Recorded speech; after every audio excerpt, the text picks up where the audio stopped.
नमस्कार दोस्तों, मैं विजय तिवारी। स्वागत है आपका हमारे YouTube चैनल में, जहां हम आज की क्लास में सब्जेक्ट कोड BED SV 101 की यूनिट 2 को शुरू करेंगे।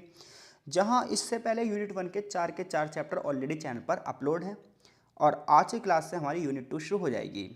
यूनिट 2 में भी 4 ही चैप्टर हैं और आज की क्लास में हम यूनिट 2 के चैप्टर नंबर 1 को डिस्कस करेंगे, जहाँ हमारे चैप्टर का नाम होगा भारतीय संस्कृति एवं मानवीय मूल्य। जहां इस चैप्टर को पढ़ने के बाद आपको यह पता चलेगा कि किसी देश की जो संस्कृति है वो उस देश के मूल्यों के निर्माण में किस प्रकार से सहायक होती है। तो सबसे पहले हम चैप्टर में संस्कृति और मूल्य शब्द को डिफाइन करेंगे और फिर ये जानेंगे कि जो भारत का कल्चर है उससे भारत की वैल्यू कैसे बनती है। इसके साथ साथ हम ये भी जानेंगे कि भारतीय संविधान में कौन कौन से मूल्य दिए गए हैं। ये तमाम चीज़ इस चैप्टर में हम जानेंगे। तो चलिए शुरू करते हैं।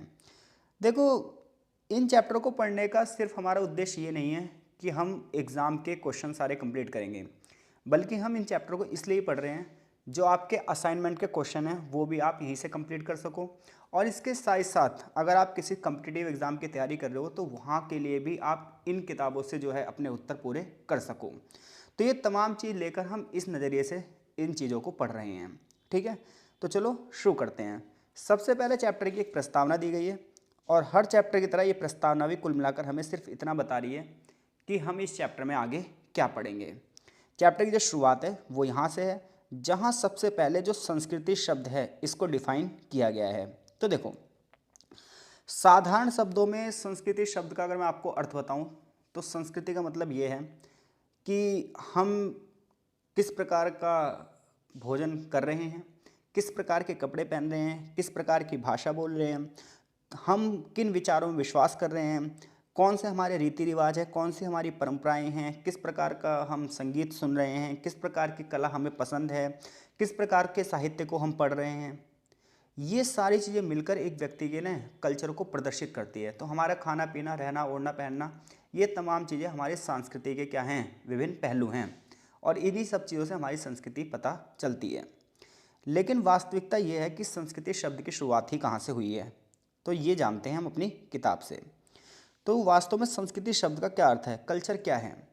क्या इसका तात्पर्य हम सिर्फ संगीत से लें, नृत्य से लें, कलाओं से लें, या फिर संस्कृति अपने आप में एक बड़ा शब्द है? तो देखो, संस्कृति को आप छोटे से अर्थों में नहीं बांध सकते। संस्कृति अपने आप में एक व्यापक शब्द है और इसका उतना ही व्यापक अर्थ है। संस्कृति जो शब्द की उत्पत्ति है ये एक लैटिन शब्द कल्टूरा से हुई है और कल्टूरा जो शब्द है वो कॉलेरे शब्द से निकला है और जिसका मतलब होता है खेती करना। यानी कि जो हिंदी में संस्कृति शब्द है वो इंग्लिश के किससे निकला है, कल्चर से। और जो कल्चर वर्ड है वो लैटिन भाषा के कल्टूरा से निकला है और जो कल्टूरा शब्द है वो कोलेरे से निकला है और कोलेरे का जो बेसिक अर्थ है वो क्या है, खेती करना। अब आप ये कहोगे खेती करने संस्कृति का मतलब क्या है? तो देखो, शुरुआत में जो समाज था वो खाना बदोश था, यानी कि एक स्थान से दूसरे स्थान पर अपने रिसोर्सेज के लिए, अपने खान पान के लिए, अपनी बेसिक नीड के लिए घूमता फिरता रहता था। टाइम बीता, समय बीता और मनुष्य ने खेती की शुरुआत करी। तो जब मनुष्य ने खेती की शुरुआत करी तो उसने एक जगह पर बसना सीखा। और जब मनुष्य एक जगह बसा, क्योंकि खेती का काम एक दिन का नहीं है, उसमें पहले आपको क्या करनी है, बुआई करनी है, फिर सिंचाई करनी है और फिर 4-6 महीने का वेट करके फिर कटाई करनी है। तो खेती वाले काम के लिए इंसान ने स्थायी रूप से बचना शुरू किया। जब इंसान एक ही जगह पर बसा तो घर बनने शुरू हुए, लोगों के बीच में संबंधों की स्थापना हुई और यहाँ से कल्चर जो है वो एकदम से विकसित होने लगा। तो इसलिए ये माना जा रहा है कि जो कहीं ना कहीं स्थायी जीवन है मनुष्य का, वहीं से संस्कृति का भी उदय हुआ होगा। संस्कृति की बहुत सारे लोगों ने अलग अलग परिभाषाएं दी हैं और यहाँ पर संस्कृति की सबसे व्यापक रूप से जो परिभाषा दी है ये एक विचारक हैं टॉयलर। टॉयलर ने 1974 में एक परिभाषा दी जिसमें उन्होंने कहा कि मानव समाज में जितनी भी एक्टिविटी होती हैं, इन एक्टिविटी का जो ग्रुप है यही उसकी संस्कृति है। तो ऐसे में हम संस्कृति शब्द का अर्थ ये समझ सकते हैं कि कोई समाज किस प्रकार के विचार है, किस समाज के किस प्रकार के विश्वास हैं, किसी समाज के किस प्रकार के मूल्य हैं, किस प्रकार का ज्ञान है, किस प्रकार का व्यवहार है, किस प्रकार की शिक्षा है उस समाज की, ये सब उस समाज की संस्कृति कहलाएगी। और आप ये देख सकते हैं पूरे विश्व में हजारों प्रकार की संस्कृतियाँ हैं। भारत में देखोगे तो भारत में सैकड़ों प्रकार की संस्कृतियाँ हैं। पहाड़ों पर रहने वाले लोगों की संस्कृति अलग है, नॉर्थ ईस्ट में रहने वाले लोगों की संस्कृति अलग है, साउथ में रहने वालों की संस्कृति अलग है, गुजरात में रहने वालों की संस्कृति अलग है। तो प्रदेश प्रदेश में बहुत सारी संस्कृतियां हैं। सन 2001 में, नवंबर 2001 में यूनेस्को ने, जो कि यूएनओ की एक ब्रांच है, इसने संस्कृति को ये कहा कि प्रत्येक समाज जो है उसकी अपनी एक सांस्कृतिक विशेषता होती है, और उस विशेषता भौतिक स्तर पर भी हो सकती है, बौद्धिक स्तर पर भी हो सकती है और भावनात्मक स्तर पर भी हो सकती है। जैसे किसी संस्कृति के लोग क्या होते हैं, ज़्यादा बुद्धिमान होते हैं, किसी संस्कृति के लोग ज़्यादा इमोशनल रूप से इंटेलिजेंस होते हैं, किसी संस्कृति के लोग भौतिक वस्तुओं का ज़्यादा उपयोग करते हैं। तो इन्होंने क्या करा, यूनेस्को ने संस्कृति शब्द में भौतिक, बौद्धिक और भावनात्मक विशेषताएं भी जोड़ दी, कला और साहित्य भी जोड़ दिया। अब बात ये आती है, जो कल्चर है ये सीखा कैसे जाता है। तो कल्चर सीखा जाता है अपने परिवार से, अपने समाज से, शैक्षणिक संस्थाओं से। इससे पता चलता है कि कभी भी संस्कृति जन्मजात नहीं होती, यानी कोई बच्चा पैदा होते ही सारी संस्कृतियाँ नहीं सीख लेता। कोई बच्चा पैदा हुआ, उसके सामने आप जौन सी भाषा बोलोगे वही सीखेगा वो, जौन से त्यौहार मनाओगे वो सीखेगा वो, जौन सा साहित्य पढ़ोगे वो सीखेगा वो। तो संस्कृतियाँ जन्मजात नहीं होती हैं, संस्कृतियाँ सामाजिक देन हैं, और समाज में जितनी डाइवर्सिटी होगी संस्कृतियों में भी उतनी डाइवर्सिटी होगी। तो संस्कृति सामाजिकरण से आती है, सीखने की प्रक्रिया से आती है।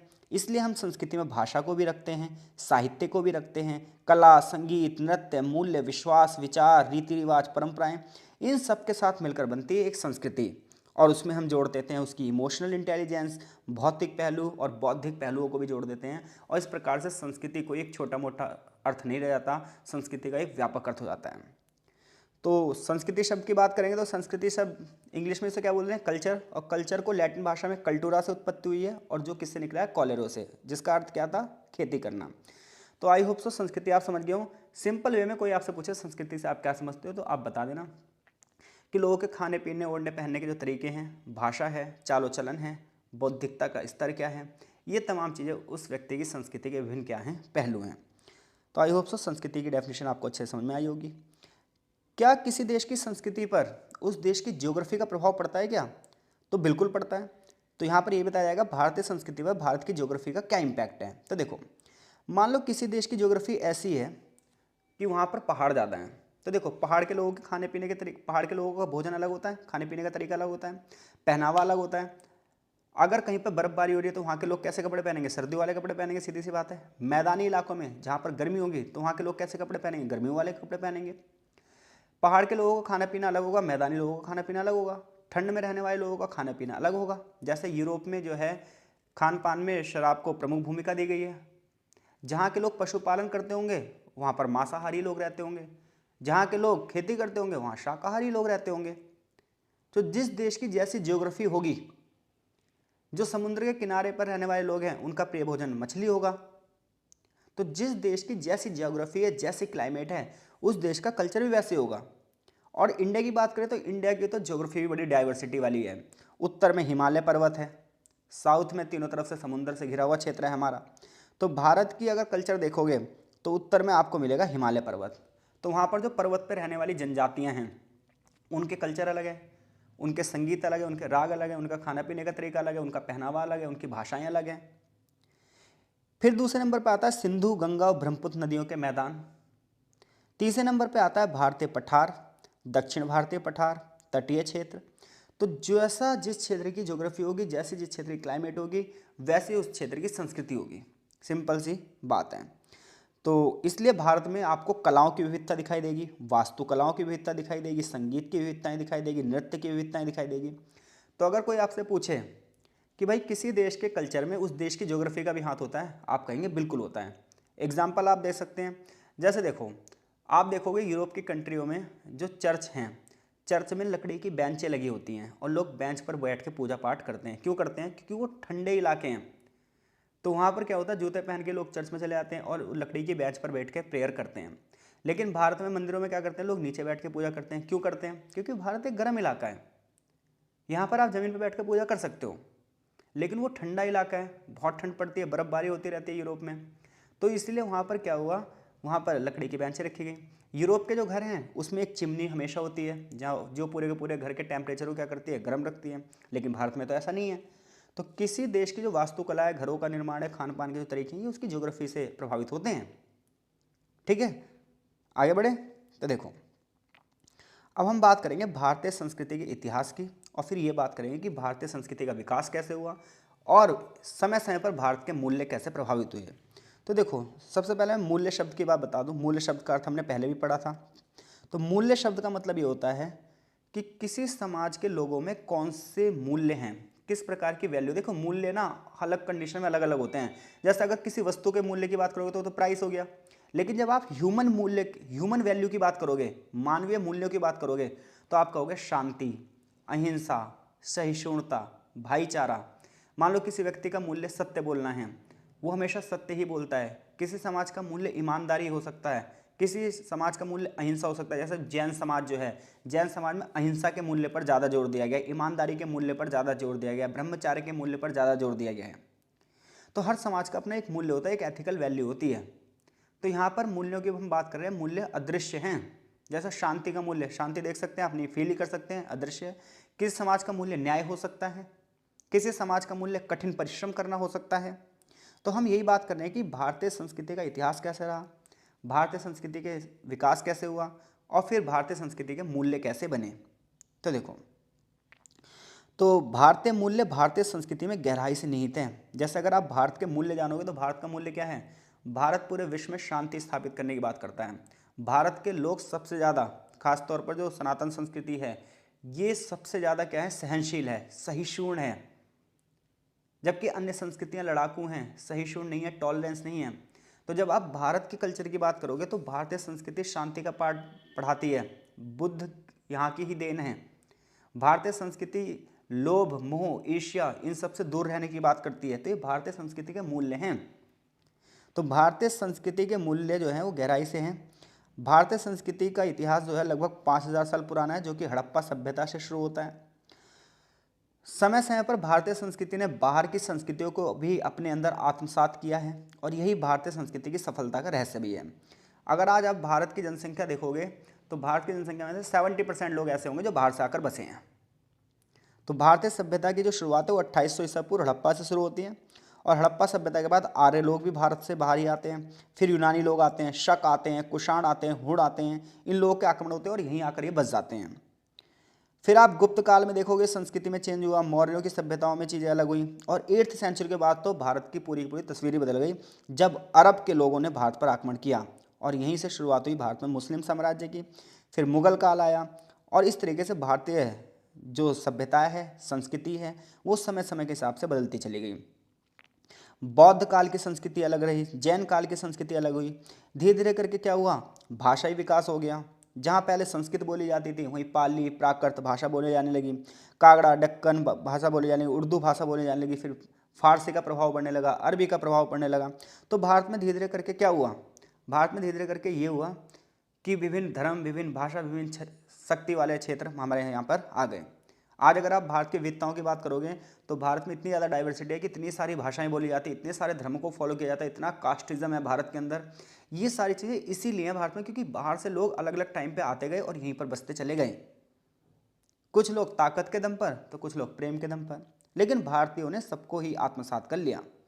लेकिन भले ही इतनी डाइवर्सिटी हो भारत में, लेकिन फिर भी भारत वसुधैव कुटुंबकम, यानी कि पूरी दुनिया एक परिवार है, इसके सिद्धांत पर चलता है। ये भारत का मूल्य है। भारत भाईचारे की भावना को बढ़ावा देता है, ये भारत का मूल्य है। तो भारत की संस्कृति का इतिहास कहाँ शुरू होता है? आज से 5000 साल पहले सिंधु घाटी सभ्यता से।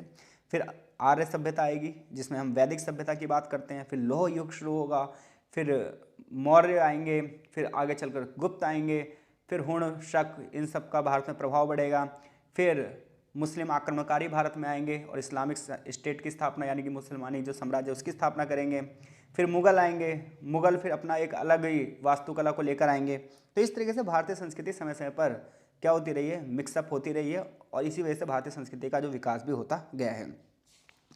अब हम बात करते हैं भारतीय संस्कृति के घटक क्या क्या हैं। तो देखो, ये बहुत अच्छा चार्ट बना हुआ है।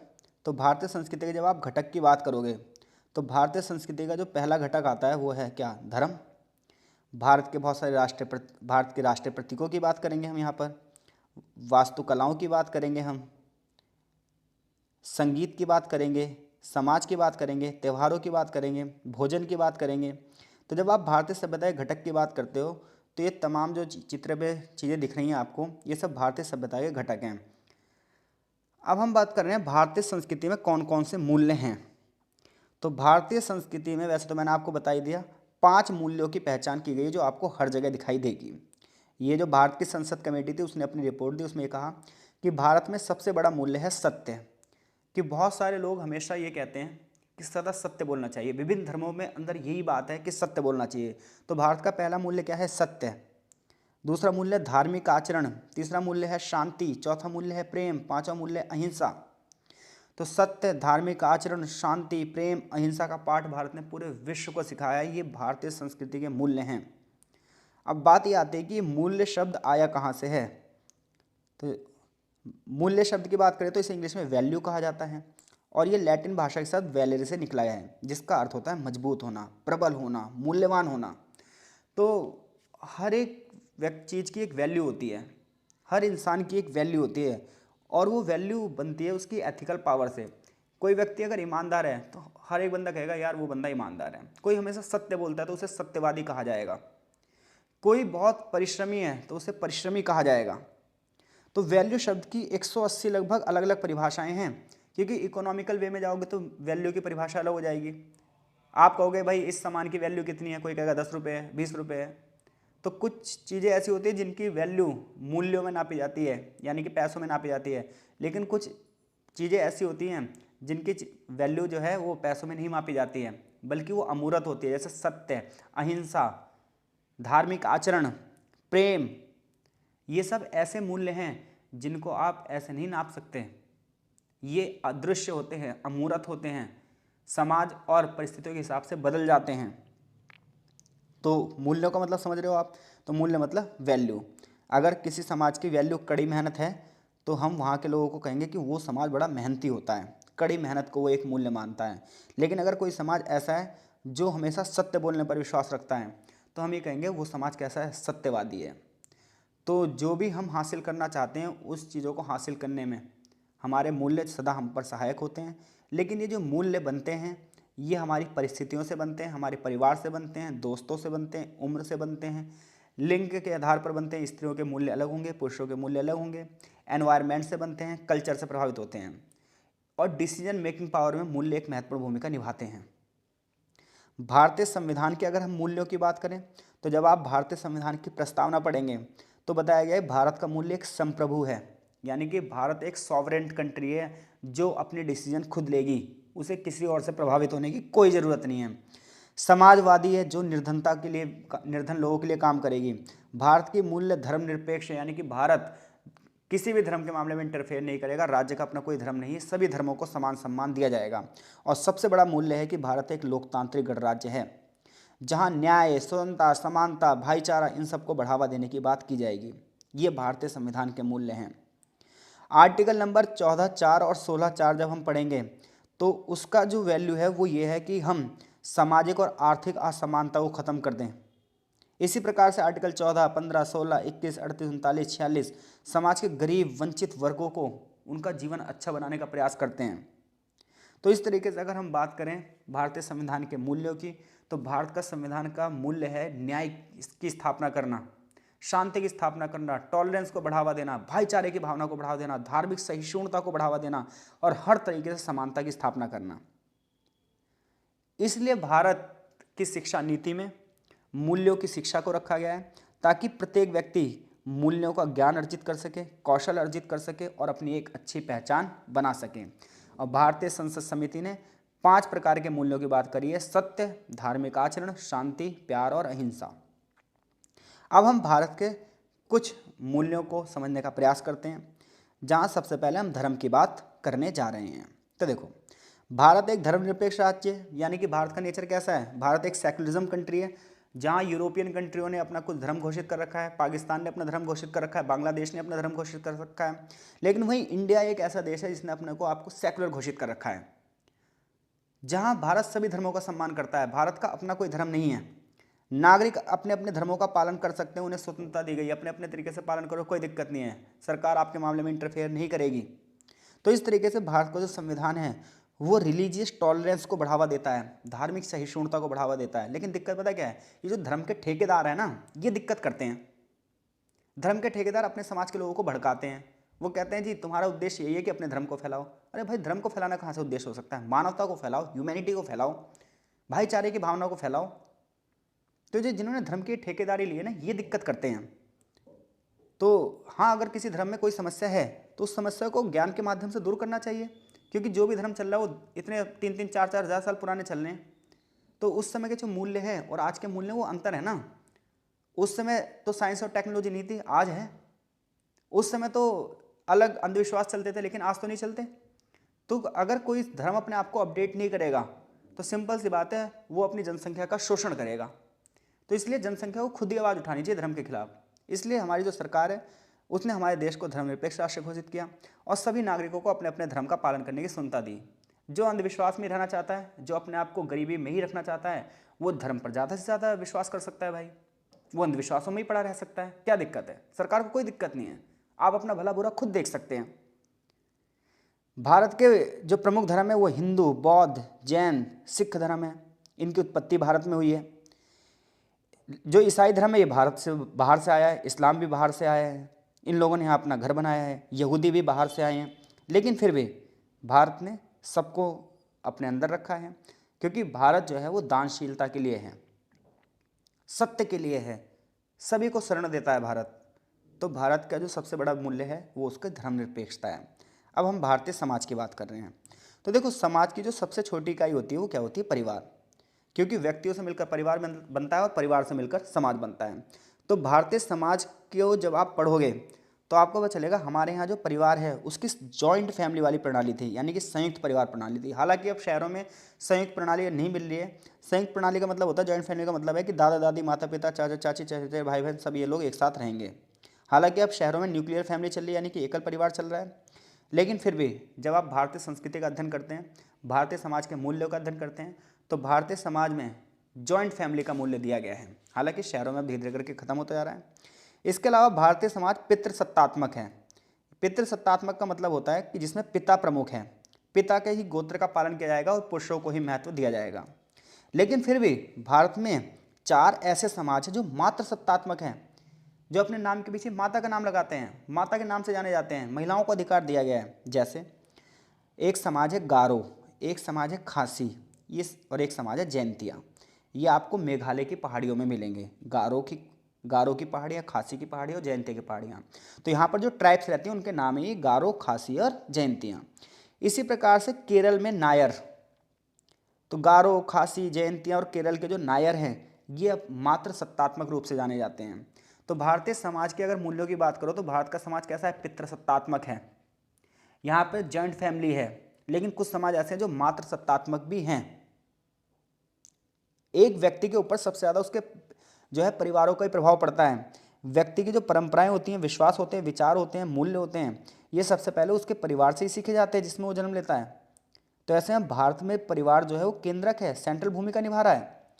अगर परिवार के गुण अच्छे हैं तो बच्चे के गुण भी अच्छे होंगे। अगर परिवार का मूल्य ऐसा है कि वो अपने सामान को साझा करता है, देखभाल करता है, उसके अंदर स्वार्थ नहीं है, सहिष्णुता है, तो बच्चे के अंदर भी यही होगा।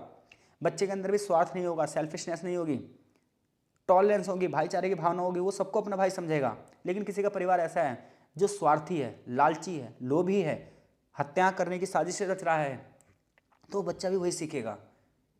तो ये तमाम चीज़ें भारत के, अगर हम परिवार की बात करें तो इससे है, परिवार से ही समाज बन रहा है और परिवार से ही मनुष्य की जो है मानसिक भावना जो है विकसित हो रही है। तो भारत की अगर हम बात करें परिवारों की तो जॉइंट फैमिली पर ध्यान दिया जा रहा है और पारस्परिक निर्भरता को बढ़ावा दिया जा रहा है। समाज का जो सबसे बड़ा नियम है वो विवाह है। तो भारत में विवाह माता पिता द्वारा तय किए जाते हैं। ऐसे विवाह जिसमें पुरुष और महिला अपना साथी स्वयं चुनते हैं वो अब इतने लोकप्रिय नहीं है। हालांकि कुछ हद तक अब शहरों में शादियां ऐसी हो रही हैं, प्रेम विवाह हो रहे हैं, लेकिन समाज अभी भी उन्हें मान्यता नहीं दे रहा है। इसके अलावा भारतीय विवाह की सबसे बड़ी समस्या यह है कि आज भी यहाँ पर बाल विवाह जारी है। जहाँ एक तरफ बाल विवाह को कुरीति घोषित किया है, लेकिन आज भी आप देखोगे बहुत सारे समाज ऐसे हैं जो 18 साल से कम उम्र में ही लड़कियों की शादी कर देते हैं। तो बाल विवाह जो कि एक कुरीति है, लेकिन भारतीय समाज और संस्कृति का हिस्सा है। हालांकि अब इसे खत्म कर दिया गया, लेकिन फिर भी बहुत सारी जगह आपको ऐसा दिखाई देगा। भारतीय समाज में अगर विवाह की बात करें तो एक पवित्रता का प्रतीक है। तलाक लेना आज भी भारतीय समाज में सबसे घिनौना काम माना जाता है। नवविवाहित जोड़ा एक विस्तारित परिवार में प्रवेश करता है। दुल्हन ससुराल वालों के साथ अपना नया घर स्थापित करती है। पारंपरिक रूप से विवाह पवित्र होते हैं और बहुत सारे धार्मिक अनुष्ठान किए जाते हैं और बहुत बड़ी बड़ी दावतें भी दी जाती हैं। लेकिन आप ये सब क्यों पढ़ रहे हैं? हम इसलिए पढ़ रहे हैं क्योंकि भारत का जो परिवार है, भारत का जो वैवाहिक नियम है, वो अन्य देशों से अलग है। अन्य देशों में विवाह करना और तलाक देना बड़ा आसान है, लेकिन हमारे देश में एक विवाह माना जाता है, एक विवाह की संस्कृति है। पत्नी की पवित्रता पर बल दिया जाता है। हालांकि कुछ समाज ऐसे हैं जो इन चीज़ों पर बल नहीं देते हैं। अब हम त्योहारों की बात करते हैं। तो भारत एक विविधताओं भरा देश है, इसलिए भारत में लगभग पूरे वर्ष त्यौहार मनाए जाते हैं। हर त्यौहार का अपना धार्मिक महत्व है। हर प्रार्थना त्यौहार का एक हिस्सा है। अब इन त्योहारों का फ़ायदा क्या है भाई? ये त्यौहार मेल जोल को बढ़ावा देते हैं, भाईचारे की भावना को बढ़ावा देते हैं। हमारे जितने भी त्यौहार हैं, चाहे आप दिवाली देख लो, आप होली देख लो, तो ये कैसे त्यौहार है? ये ऐसे त्यौहार हैं जो मिलनसार वाले त्यौहार हैं। तो जितने भी आप त्यौहार देखोगे उसके इसी बहाने परिवार से मिलना हो जाता है, दोस्तों का मिलन हो जाता है, एक साथ खाना पीना शुरू हो जाता है। परिवार की महिलाएं व्यंजन बनाती हैं, सभी प्रकार का लोग आनंद लेते हैं, संगीत होता है, भक्ति गीत गाए जाते हैं, नृत्य भी किया जाता है। शाम को पूरा समुदाय इकट्ठा होता है। बच्चों को विशेष रूप से अपनी प्रतिभा दिखाने के लिए प्रोत्साहित किया जाता है। ग्रामीण क्षेत्रों में जाओगे तो पूरे के पूरे गाँव के लोग मिलकर त्यौहार मनाते हैं, जैसे दुर्गा पूजा, दशहरा, दिवाली, गणेश चतुर्थी, मकर संक्रांति, पोंगल, ओणम, होली, क्रिसमस। क्रिसमस तो खैर भारत का त्यौहार है। गणतंत्र दिवस, स्वतंत्रता दिवस, ये कुछ इस प्रकार के त्यौहार हैं जो एकता समृद्धि को बढ़ावा देते हैं। ईद भी इसी में शामिल है। तो जो त्यौहार है ये सभी लोगों के आर्थिक और सामाजिक विकास में योगदान देते हैं, अर्थव्यवस्था को आगे बढ़ाते हैं। जब मेले लगते हैं, बड़े बड़े मेले, तो शिल्पकार, कलाकारों, संगीतकारों को अपनी प्रतिभा दिखाने का अवसर मिलता है। देश की अर्थव्यवस्था में ये मेले बहुत बड़ा योगदान देते हैं। तो भारतीय संस्कृति में जो त्यौहार हैं इनकी भूमिका भी बहुत तगड़ी है, जो कि इसकी संस्कृति, इसके मूल्यों को प्रभावित करता है। अब हम बात करेंगे भोजन की। तो देखो, भोजन को महत्व क्यों दिया जाता है? सिर्फ इसलिए नहीं कि वो पौष्टिक होता है। हमारे देश में भोजन को भगवान का उपहार माना जाता है। बचपन से ही माता पिता बच्चों को भोजन बर्बाद ना करने की शिक्षा देते हैं। बचपन से ही माता पिता भोजन को दोस्तों और परिवारों के साथ साझा करने की शिक्षा देते हैं और ये सिखाया जाता है कि भोजन सीधे हाथ से खाना चाहिए। उत्सवों के अवसर पर व्यंजन बनाए जाते हैं। अलग अलग क्षेत्रों के अलग अलग जो खाना है, भोजन है, उनकी प्रसिद्धि है। भूखों और गरीबों को खाना खिलाना भारत के प्रमुख धर्मों की सबसे महत्वपूर्ण विशेषता है। कितने लोगों को रोज लंगर बांटा जाता है, भंडारे बांटे जाते हैं। इवन पक्षियों और जानवरों को भी खाना खिलाना, ये भारत की सभ्यता है, ये भारत के मूल्य हैं, ये भारत की संस्कृति है। कई समाज तो ये कहते हैं कि अहिंसा का पालन करने के लिए उन्होंने मांसाहार तक को छोड़ दिया। तो लोग अहिंसा का पालन करने के लिए मांस भी नहीं खाते भारत में, जानवरों की हत्या तक नहीं करते हैं। हालांकि कुछ समाज अब ऐसा करने लगे हैं, लेकिन हर किसी को अपनी इच्छा अनुसार भोजन चुनने की स्वतंत्रता हमारे दी गई है। हमारा देश मसालों के लिए प्रसिद्ध रहा है। इसके अलावा विभिन्न पूजा अवसरों पर अलग अलग प्रकार के भोजन बनते हैं। ठीक इसी प्रकार से अगर हम वस्त्र की बात करें तो भारतीय समाज में महिलाओं के लिए पारंपरिक वस्त्र है साड़ी, घाघरा, सलवार कमीज। हर राज्य का अपना अलग ही अंदाज है। पुरुषों के लिए जो कपड़े हैं वो धोती कुर्ता है, कुर्ता पायजामा है। भारत में ये बात की गई है जो महिलाएं हैं वो इस प्रकार के कपड़े पहनेंगी जो शरीर को पूरी तरीके से ढके। ये भारत का मूल्य है। उन्हें खुला ना छोड़े शरीर के अंगों को। क्यों? क्योंकि हम मानते हैं कि शरीर एक पवित्र चीज़ है, भगवान का मंदिर है और इसे सबके सामने प्रदर्शित नहीं करना चाहिए। महिलाएं अपनी सुंदरता को अपने बालों से यानी केशों से, आभूषणों से, सौंदर्य प्रसाधनों से प्रदर्शित करें, अंग खोलकर नहीं। ये भारत की संस्कृति है। हालांकि अब ये संस्कृति खत्म होती जा रही है। तो अब तक हमने ये पढ़ा कि जो भारतीय संस्कृति है ये इसकी ज्योग्राफी से कैसे प्रभावित हो रही है। फिर यहाँ धर्म की भूमिका क्या है, परिवार की भूमिका क्या है, विवाह किस प्रकार से होते हैं, त्यौहार, भोजन, वस्त्र, इन सब का अध्ययन किया। अब हम भारत, तो यहाँ से जो क्वेश्चन है ये आप कर दोगे। अब हम भारत की जाति और जनजातियों की बात करेंगे। तो देखो, भारत में शुरुआत से कास्टिज्म रहा है, जहाँ ब्राह्मण, क्षत्रिय, वैश्य, शूद्र के आधार पर शूद्रों का शोषण हुआ, लेकिन अब इस चीज़ को खत्म कर दिया गया है। भारतीय संविधान के आर्टिकल नंबर 17 में ये साफ साफ कहा है कि अस्पृश्यता का अंत है। अगर कोई बंदा छुआछूत जैसी घिनौनी हरकत करता है तो उसके खिलाफ सजा का प्रावधान है। तो अब भारतीय समाज में जाति व्यवस्था धीरे धीरे खत्म हो रही है। अब जो है लोग स्कूल में बच्चे जो हैं वो एक साथ बैठते हैं, सभी लोगों के लिए स्कूल के दरवाजे खुल चुके हैं, सभी लोगों के लिए मंदिरों के दरवाजे खुल चुके हैं। तो जो पहले छुआछूत जैसी प्रथाएं थी, जातिवाद था, अब वो नहीं है। हाँ, कुछ लोग अपने राजनीतिक फायदे के लिए जातिवाद को बढ़ावा दे रहे हैं। आपने देखे होंगे बहुत सारे फेसबुक पोस्ट ऐसी होती हैं, इंस्टाग्राम पोस्ट होती है जो जाति के आधार पर होती है। लेकिन रियल में आप बताइए, अब कास्टिज्म है क्या? नहीं है। सरकार हर तरीके से प्रयास कर रही है, SC ST का आरक्षण देकर भी सरकार प्रयास कर रही है कि लोगों को बराबरी पर लाया जाए। तो जहां पहले जाति के आधार पर भेदभाव होता था, अब ये जाति के आधार पर भेदभाव नहीं है। अगर कोई कह रहा है तो राजनीति का शिकार है। क्लियर है? संगीत और नृत्य की अगर हम बात करें तो भारत में बहुत प्रकार के संगीत हैं और बहुत प्रकार के नृत्य हैं जो भारत की एकता को मजबूत बनाते हैं। हर त्यौहार समारोह की अलग विशेषता है और हर त्यौहार समारोह के अपने कुछ विशेष गान हैं।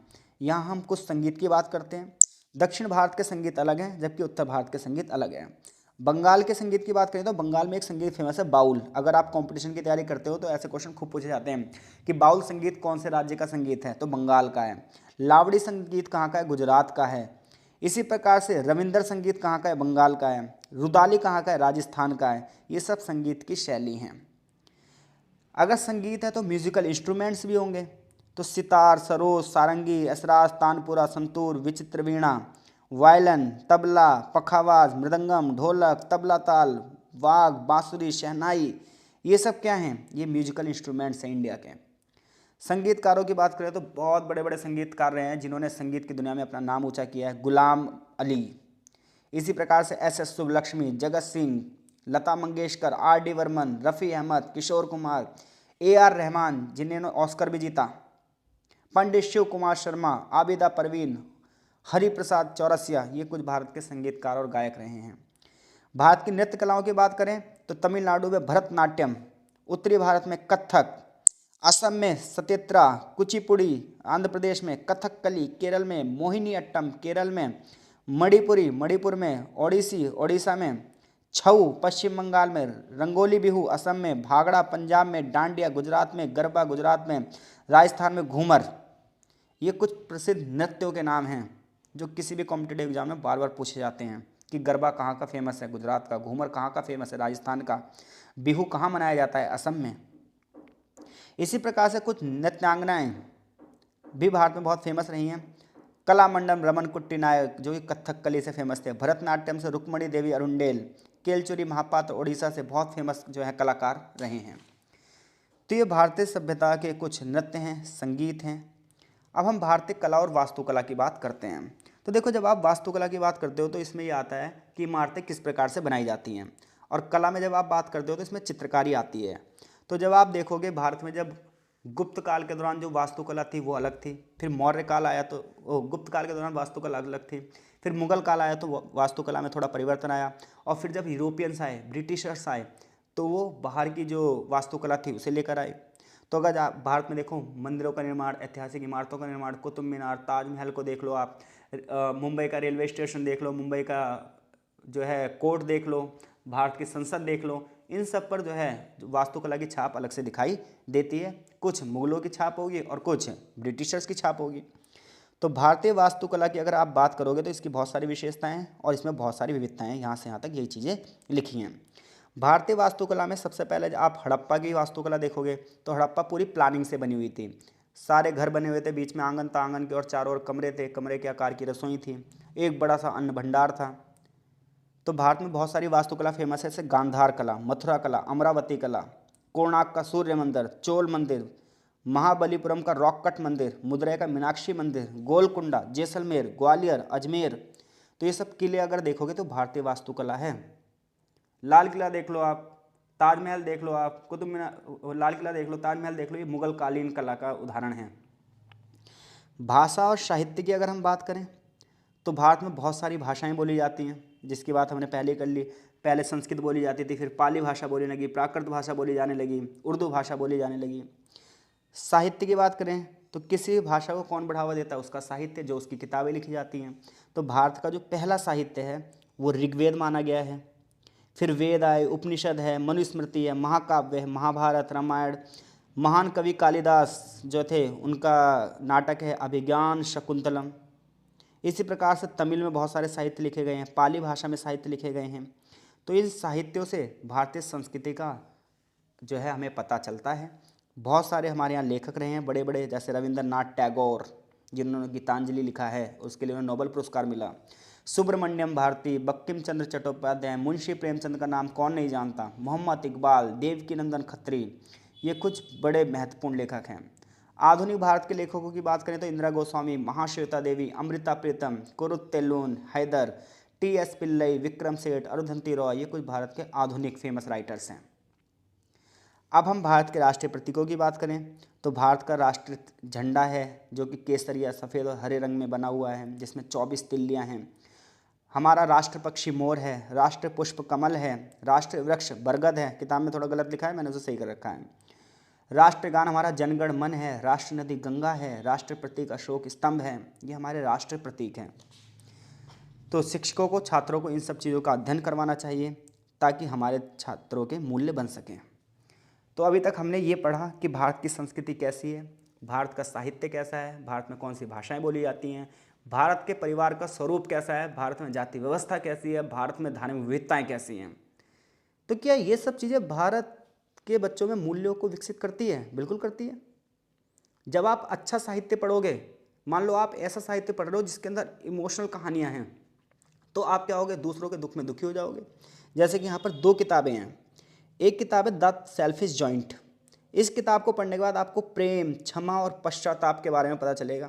तो अगर ऐसी किताब पढ़ोगे आप, तो आपके अंदर कैसे मूल्य विकसित होंगे? प्रेम के मूल्य विकसित होंगे, दूसरों को क्षमा करने के मूल्य विकसित होंगे, पश्चाताप, कुछ गलत हुआ तो पश्चाताप करने का मूल्य विकसित होगा। ऐसी एक किताब है निसिम एजेकिल की, द नाइट ऑफ स्कॉर्पियन। इसमें एक माँ की अपने बच्चों के प्रति उदासीनता और प्रेम को उजागर कर रहा है। तो ये किताबें जो होती हैं वो लोगों के अंदर मूल्यों के विकास में एक महत्वपूर्ण भूमिका निभाती हैं। मान लो आप बचपन से ही बच्चे को शूरवीरों की कहानियाँ सुना रहे हैं, देवताओं की कहानियाँ सुना रहे हैं, युद्धक कहानियाँ सुना रहे हैं, तो बच्चे के अंदर कैसा मूल्य विकसित होगा? बच्चे के अंदर मूल्य विकसित होगा साहस का। बच्चा साहसी होगा, योद्धा बनेगा। बच्चे को आप बचपन से ईमानदारी के मूल्य सिखा रहे हो तो बच्चा कैसा बनेगा? ईमानदार बनेगा। बच्चे को बचपन से सत्य के मूल्य सिखा रहे हो आप, बच्चा कैसा बनेगा? सत्यवादी बनेगा। तो मूल्य पर अगर सिलेबस है, मूल्य पर अगर पाठ्यक्रम है, तो ये बच्चे की शिक्षा में एक महत्वपूर्ण योगदान देगा। मूल्यों का प्रयोग कैसे किया जा सकता है, इसके लिए कुछ कहानियाँ, कुछ केस स्टडीज चैप्टर में दी गई हैं। कुछ लोग ऐसे हैं जिन्हें प्रकृति हराने की कोशिश करती है लेकिन वो प्रकृति पर भी जीत जाते हैं। ऐसी कुछ कहानियाँ यहाँ पर दी गई हैं। जैसे एक स्त्री है न्याय मयूरी, और एक स्त्री है, माफ़ कीजिएगा, जिनका नाम है सुधा चंद्रन। तो सुधा चंद्रन की अगर हम बात करें तो सुधा चंद्रन की एक फ़िल्म थी नाचे मयूरी, जो कि इस फिल्म से वो बहुत फेमस हुई। ये ना अगर हम बात करें सुधा चंद्रन की, तो ये साल भर की उम्र से ही बहुत अच्छा नृत्य करती थी। 5 साल की उम्र में तो भैया इन्होंने इतना अच्छा नृत्य करना शुरू कर दिया कि इन्हें एक नृत्य विद्यालय में दाखिला ही मिल गया और जल्दी ये बहुत ही फेमस नृत्यकी यानी कि डांसर बन गई। लेकिन इनके साथ एक दुखद घटना घट गई। 2 मई 1981 को एक बस दुर्घटना में ये सुधा बुरी तरह घायल हो गई। उसकी जान बचाने के लिए उसका पैर काटना पड़ा। एक डांसर जिसका पैर कट जाए उसके लिए इससे बड़ी बात क्या होगी। उन्हें एक ना आर्टिफिशियल टांग लगाई गई उनकी, लेकिन इससे उन्हें दर्द होता था। जब वो नाचने की कोशिश करती थी तो इससे उन्हें गंभीर दर्द का सामना करना पड़ता था, लेकिन उन्होंने अभ्यास जारी करा, दर्द को सहा और 28 जनवरी 1984 को उन्होंने पहला प्रदर्शन किया। ये एक बड़ी सफलता थी उनके जीवन की। इसके बाद उन्हीं की कहानी पर एक फ़िल्म बनी, तेलुगु फिल्म मयूरी, और हिंदी फिल्म बनी नाचे मयूरी। दोनों ही फिल्मों में सुधा स्वयं ही हीरोइन थी, नायिका थी। भारतनाट्यम नृत्य करती थी। उनकी जो एक प्रतिबद्धता थी वो ये बताती है कि उनके अंदर नृत्य का मूल्य था और उन्होंने वो अंत तक रखा। देखो, अगर किसी व्यक्ति को अपने मूल्य के बारे में बचपन में पता चल जाए ना, तो उसकी सफलता की संभावना बहुत ज़्यादा बढ़ जाती है। लेकिन जिसे मूल्य ही ना पता हो कि उसके अंदर है क्या, व्यक्ति के अंदर कौन सी प्रतिभा है, तो बंदा आजीवन संघर्ष ही करता रहेगा। तो यहाँ पर सुधा चंद्रन को बचपन से पता था उनके मूल्य एक अच्छे डांसर के हैं, तो उन्होंने इसी चीज़ में ध्यान दिया। इवन उनका पैर कट गया उसके बाद भी वो एक अच्छे डांसर बनी रही। और भी बहुत सारी केस स्टडी दी गई हैं यहाँ पर, अन्य केस अध्ययन। जैसे एक केस अध्ययन है लुडविग वॉन बिथावेन का। तो ये अलग अलग नाम है, ये यहाँ पर इन्होंने स्पेस नहीं दिया किताब में। तो लुडविन अलग बात है, वैन अलग है, बिथावोन अलग, तो यानी कि एक ही व्यक्ति है बट नाम में स्पेस है। तो ये एक संगीतकार थे, बहरे थे, बट फिर भी इन्होंने अपनी पहचान बनाई। तो अगर हम इनकी बात करें तो ये एक ऑस्ट्रियाई जर्मन संगीतकार थे, पियानो के विशेषज्ञ थे, 20 साल की उम्र में टिंटिस से अपनी इन्होंने सुनने की क्षमता खो दी, लेकिन फिर भी इन्होंने क्या करा, पियानो के कंपन को महसूस किया और फिर आगे चलकर विभिन्न प्रकार के इन्होंने क्या म्यूज़िक कंपोज किए। ऐसे एक व्यक्ति थे हेलेन केलर। हेलेन केलर की बात करें तो अंधे थे, बहरे थे, यानी कि नेत्रहीन थे, बधिर थे। अमेरिकी कॉलेज से इन्होंने ग्रेजुएशन करी और इसके बाद ये इन्हें ट्रेनिंग मिली और इसके बाद द मिरेकल वर्कर, इनके जीवन को एक नाटक में द मिरेकल वर्कर में वर्णित किया गया है। एक नाटक है जो इनके ऊपर दिखाया गया है। केलर एक प्रसिद्ध वक्ता थे, लेखिका थे और शांतिवाद, महिलाओं के वोट डालने के अधिकार पर भी इन्होंने बहुत बड़ा योगदान दिया है हेलेन केलर ने। स्टीफन हॉकिंग का नाम किसने ना सुना होगा।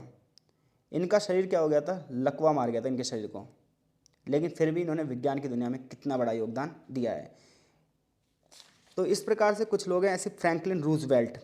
फ्रैंकलिन रूजवेल्ट की बात करें तो इन्होंने भी अपनी शरीर का आधा हिस्सा गंवा दिया, लकवाग्रस्त हो गया, लेकिन फिर भी अमेरिका के राष्ट्रपति रहे और इन्होंने बड़े पैमाने पर अपने समाज के लिए वर्क किए। तो इससे ये पता चलता है कि अगर आपको अपने मूल्यों के बारे में पता है तो शारीरिक अक्षमता भी आपके आड़े नहीं आएगी। मूल्य संघर्ष का मतलब है कई बार हमारे दो मूल्य एक दूसरे से टकराते हैं। हमारे अंदर ये भावनाएं चलती रहती हैं, हम ये करें या ये करें, क्या गलत है क्या सही है, हम सोच ही नहीं पाते। किस प्रथाओं का पालन करें, किस प्रथाओं का पालन ना करें, हम पूछ ही नहीं पाते। हम स्वयं से कभी पूछते ही नहीं कि हम ऐसा क्यों करते हैं, हम कौन हैं। हम अपने संघर्षों का समाधान ही नहीं करते हैं। हम समझ नहीं पाते हमारे अंदर किस प्रकार की प्रतिभाएं हैं, हमें किस क्षेत्र में जाना चाहिए, तो ये ऐसा इसलिए होता है क्योंकि हमने कभी मूल्यों का सामना ही नहीं करा। तो अगर हम शांत मन से एक बार बैठें, अपने अंदर की ताकत को जानें कि हम किस चीज़ के लिए बने हैं, तभी हम उस चीज़ के लिए अच्छे से काम कर सकते हैं और उसमें अपना नाम भी कर सकते हैं। कई बार मूल्यों का संघर्ष ऐसा भी होता है कि आप करना कुछ और चाहते हो और परिवार कुछ और कहता है, और यहाँ पर मूल्यों में टकराहट हो जाती है। अब ऐसे में बच्चा अपना काम करे या परिवार की बात माने, और यहाँ से जो है मूल्यों के सबसे ज़्यादा गड़बड़ी होती है। जैसे कि यहाँ एग्जाम्पल दिया है गणेश जी और उस्ताद जी का। गणेश की माँ उन्हें उस्ताद नासिर खान के पास नहीं जाना देना चाहती थी। क्यों? क्योंकि गणेश हिंदू थे और उस्ताद नासिर खान मुस्लिम थे। उस्ताद नासिर खान की बात करें तो एक प्रसिद्ध बांसुरी वादक थे और गणेश जो है वो बांसुरी सीखना चाहता था, लेकिन गणेश की माँ ने मना कर दिया, नहीं भाई तो उनके पास नहीं जाएगा। लेकिन कुछ दिनों बाद उसकी माँ को एहसास हुआ कि मेरा बच्चा बांसुरी के लिए बना है। सब लोगों ने उन्हें समझाया कि भाई देखो नासिर खान बहुत अच्छे बांसुरी वादक हैं, आप उन्हीं के पास उन्हें भेजो, अगर ऐसा नहीं हुआ तो गणेश की प्रतिभा मर जाएगी। फिर माँ ने उसे भेजा और अंततः उनका जो बेटा था वो एक अच्छा बांसुरी वादक बना। तो कई बार ऐसा होता है कि मूल्यों में संघर्ष होते हैं, लेकिन उन संघर्षों को हमें समाधान करना चाहिए ताकि हम अच्छे से आगे बढ़ सकें। तो इस चैप्टर को पढ़ने के बाद आपने भारतीय संस्कृति और मानवीय मूल्यों को समझा है और ये भी समझा कि किस प्रकार से किसी क्षेत्र की संस्कृति उस व्यक्ति के मूल्यों के विकास में योगदान करती है। तो आई होप सो चीज़ें आपको अच्छे से समझ में आई होगी। चैप्टर यहीं पर ख़त्म होता है। आगे चैप्टर का एक सारांश दिया है। मेरी कोशिश यही है कि हर एक वर्ड को अच्छे से समराइज़ किया जाए और आपको अच्छे से समझ में आ पाए। फिर भी कहीं अगर कोई त्रुटि रह गई हो, कोई कमी रह गई हो, तो आप कमेंट बॉक्स में ज़रूर कमेंट करिए, हम उसे सुधारने का प्रयास करेंगे। तो आपका बहुत बहुत धन्यवाद। मिलते हैं आपसे नेक्स्ट चैप्टर में, तब तक के लिए आपका बहुत बहुत धन्यवाद।